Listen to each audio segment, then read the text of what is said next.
Hola, mi nombre es Natalia Díaz, soy estudiante de la Universidad de Pamplona, estudio lengua castellana y comunicación y hoy les voy a hablar acerca de los niveles de la variación de la lengua.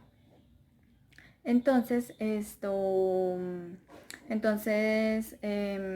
variación de los niveles de la lengua. Entonces, la lengua es variable y se manifiesta de modo variable. Con esto se puede decir que los hablantes recurren a elementos lingüísticos distintos para expresar cosas distintas. Pero a la vez pues tienen la posibilidad de usar elementos lingüísticos diferentes para decir unas mismas cosas. En efecto, pues se puede decir que sus unidades lingüísticas en lugar de otras puede expresar significados diferentes o de forma más amplia. Están valores semánticos diferentes, como por ejemplo casa con Z es de casar y casa con S pues es de hogar. Hay ocasiones en que el uso de un elemento en un lugar de otro pues no supone ningún tipo de alteración semántica, tanto si se usa uno como si se usa otro.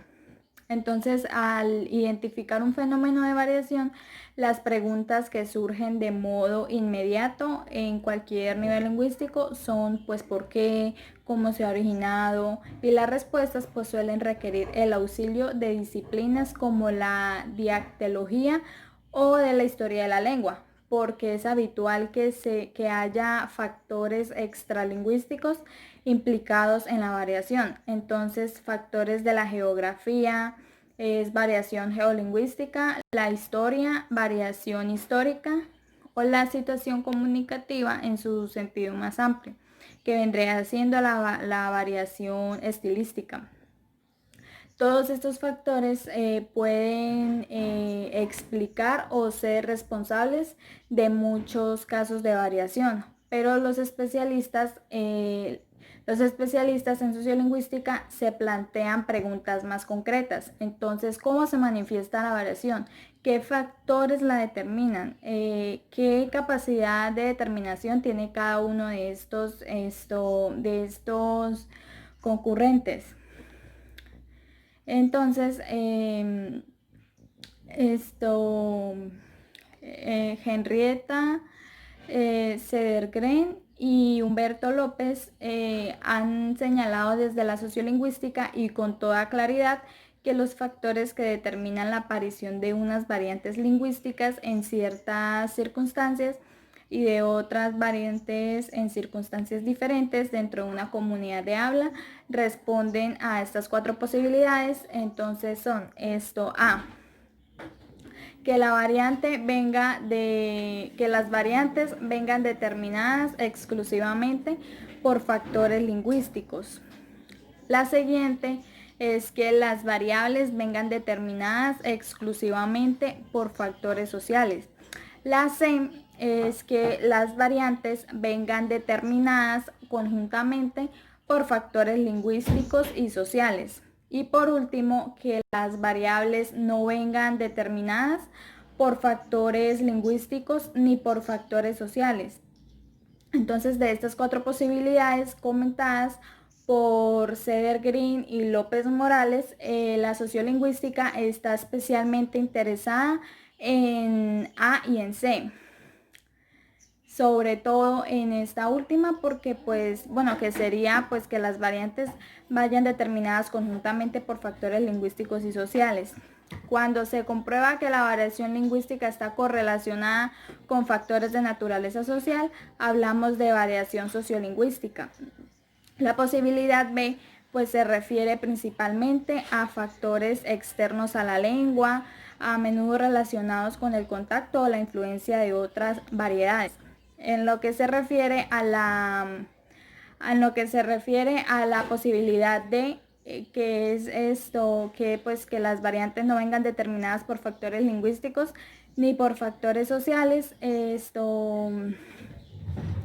pues que recoge los casos, en lo que se refiere a la posibilidad de, que es la que acabé de mencionar, que recoge los casos tradicionalmente llamados variación libre o de polimorfismo, podría ser reformulada de la siguiente forma. Entonces sería que las variantes no vengan determinadas por factores lingüísticos ni por factores extralingüísticos. Entonces estos casos interesan a la sociolingüística en cuanto también es necesario demostrar empíricamente que un fenómeno de variación no viene determinado efectivamente por tales o cuales factores. Entonces, como se infiere de los ejemplos presentados más arriba, la variación definida como el uso alterno de formas diferentes de decir lo mismo se puede encontrar prácticamente en todos los niveles de la lengua, desde el más concreto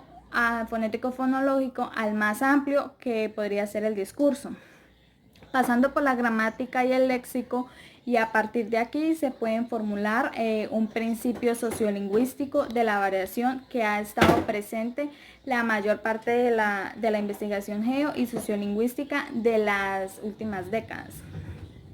Entonces, entonces encontramos la comunidad de habla. Entonces cuando se usa este fenómeno comunidad en lingüística, pues se hace referencia al hecho de compartir algo, y ese algo puede entenderse de formas distintas.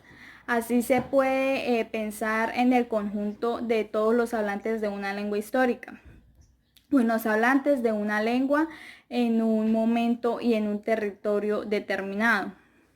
Los individuos que han utilizado o utilizan o utilizarán una lengua como el español en cualquiera de sus variedades geográficas, sociales y estilísticas forman una comunidad idiomática. Los hablantes de la lengua española en este momento forman una comunidad lingüística. Una comunidad de habla está formada por un conjunto de hablantes que comparten efectivamente al menos una lengua, pero que además comparten un conjunto de normas y valores de naturaleza sociolingüística. Entonces comparten unas mismas actitudes lingüísticas, unas mismas reglas de uso, un mismo criterio a la hora de valorar socialmente los hechos lingüísticos y unos mismos patrones sociolingüísticos. Los miembros de una comunidad de habla son capaces de reconocerse cuando comparten opinión sobre lo que es vulgar y lo que es familiar, lo que es incorrecto, lo que es arcaizante o anticuado. Desde este punto de vista, pues los hispanohablantes de México y España pertenecen a una misma comunidad lingüística, pero no a una misma comunidad de habla. Por eso el cumplimiento de las normas sociolingüísticas al que obliga la pertenencia a una comunidad puede servir de marca diferenciadora, de marca de grupo, y por eso los miembros de una comunidad suelen acomodar su discurso a las normas y valores compartidos. Tales normas y valores pueden no respetarse en la comunidad entre miembros de distintas comunidades de habla, pero aún en estos casos es frecuente que se intente seguir los criterios característicos de la comunidad del interlocutor respectivo. Si un hispanohablante se desplaza a un país hispano que no es el suyo, probablemente evite el uso de formas lingüísticas que son tabú en el país destino. Por ejemplo, sacando el factor común de todo lo anterior, podemos formular el principio sociolingüístico de la comunidad de habla del siguiente modo. Entonces, una comunidad de habla está formada por un conjunto de hablantes que comparten al menos una variedad lingüística, unas reglas de uso, una interpretación de ese uso, unas actitudes y una misma valoración de las formas lingüísticas. Entonces, esta caracterización no es compatible con el hecho de que dentro de una comunidad puedan surgir conflictos o disparidades de muy diversa naturaleza, pero cabe aún añadir un comentario sobre este concepto. Tal y como se concibe en la sociolingüística actual, una comunidad de habla es básicamente una comunidad de consenso, de sintonía entre grupos e individuos diferentes, donde el conflicto está minimizado. Y pues Y esta vendría siendo mi socialización acerca de los niveles de la variación de la lengua. Gracias.